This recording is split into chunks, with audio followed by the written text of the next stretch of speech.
on TikTok. Here we are with parenting tip number 4 for parents of children with ADHD. And for this one, I am going to reference a line out of the movie Malcolm X.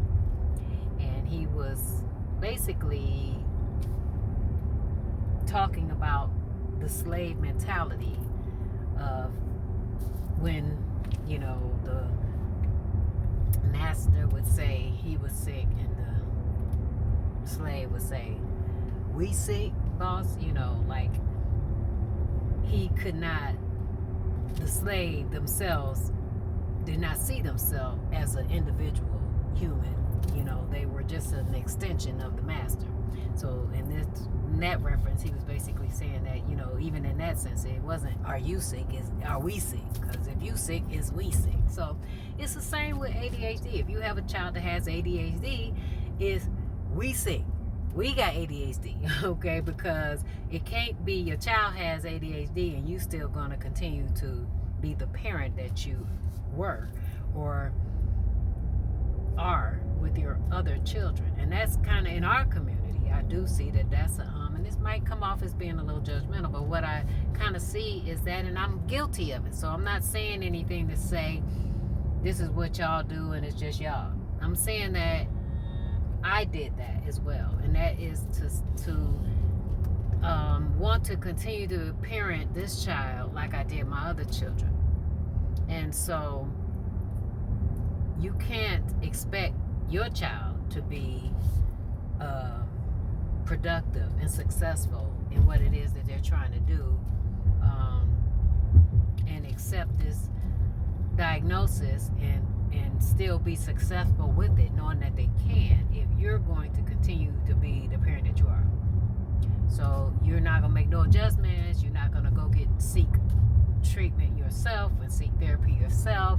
You're not going to try to, again, structure your parenting for this individual child. That is to do things differently with this child. Like I said, engage this child, enroll this child in different things to keep them active.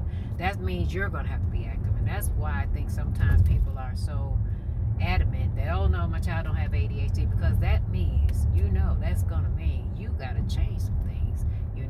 If it's medication, I know for my daughter, I used to have to be at work early in the morning, but for several reasons. One, because she was a teenager, so I didn't trust her to say, well, take your medicine when you get up in the morning. So I would give her the medicine before I left, and, like mouth check, you know what I'm saying? So, I'm a nurse who, dispense medication that required mouth check, so I do know how to do a thorough mouth check. So it's like, no.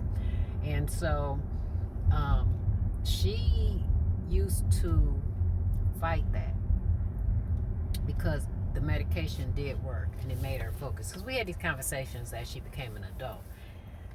But what it also did was made her not want to eat. And she was already a small teenager. And so she, because she wanted to have all this voluptuous stuff going on that she didn't get from her mama's side. So she wanted to. So it was like, it works on the focus end, but it also decreases my appetite. And that ain't going to help in my desire to have, big breasts and a big butt. Okay, so she didn't want to take the medication. So she would take it because, again, I used to have to make her take it in the morning. Mouth check. So that's the tip today.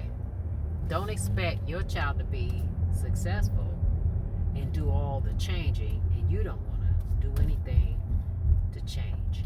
You want to continue to just bark orders instead of actually checking or going back again or altering your parenting style. So it's not they got ADHD, it's we sick, boss. That's the mentality. So okay.